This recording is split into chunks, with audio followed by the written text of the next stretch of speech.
account. Think about it with a traditional banking system. Imagine your account frozen overnight. What can you do? Who do you complain to? The bank, of course. But what has happened to your bank account? The permission problem. The permission problem stems from the fact that you don't have control over your capital. Your savings, your earnings are in the bank, but the bank controls what you can access. So to a certain extent, they'll allow you access, but then if there are transactions that they don't like, then they have control over your account. You need to get their permission to withdraw your money. And there are algorithmic risks. There is AI used to check transactions, and these algorithms can actually cause your bank account to flag up as a money laundering risk or a crypto risk, and you lose control. So how algorithmic freezes happen?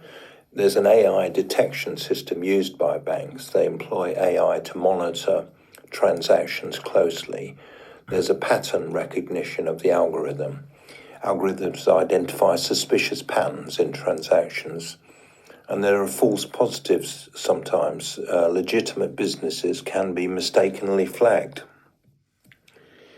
Common triggers for account freezes: large transfers, significant transactions raise immediate suspicion. International wires, cross-border transactions can trigger alerts, and irregular deposits. Unusual cash activity raises real red flags. What happens if you're locked out of your own capital? It's a big problem. You've got expenditure going out, direct debits, standing orders every day, and your bank account is locked. These are the dangers of centralized finance. Centralized finance is traditional banking. The fragility of centralized banking. Basically, you've got a single point of failure. You're in contact with your bank, and that's your single point of control, and yet your bank controls you and your account. So there are real business impacts of centralized banking, and missed payments is one of them.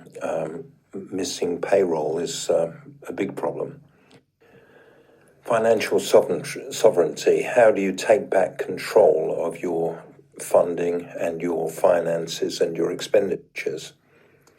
What is financial sovereignty? It's transitioning from controlled access to empowering financial freedom for businesses. Financial sovereignty represents a shift from permission-based financial systems to permissionless alternatives, allowing businesses to manage their capital without intermediaries. So this means that you alone have control over your income and expenditure. This transition not only enhances control over funds, but also reduces the risks associated with centralized banking, fostering a more resilient and adaptive financial landscape for small enterprises. So, traditional banking versus financial sovereignty. Obviously, it's untried, the financial sovereignty, so there's got to be a learning period when there'll probably be traditional banking operated in perpetuity, whilst your new decentralized banking is tried out. So the benefits of financial sovereignty: operational agility, risk reduction, enhanced confidence, controlled access. These are all the benefits of financial sovereignty. You're in control. It's just as simple as that. You're in control of your own finance and your own bank account. The WeFi ecosystem. This is a new concept of a decentralized bank. You have custody. You've got secure and diverse asset storage options available. Liquidity, you've got immediate access to funds and resources guaranteed. And compliance, you've got tools to navigate regulations smoothly and efficiently.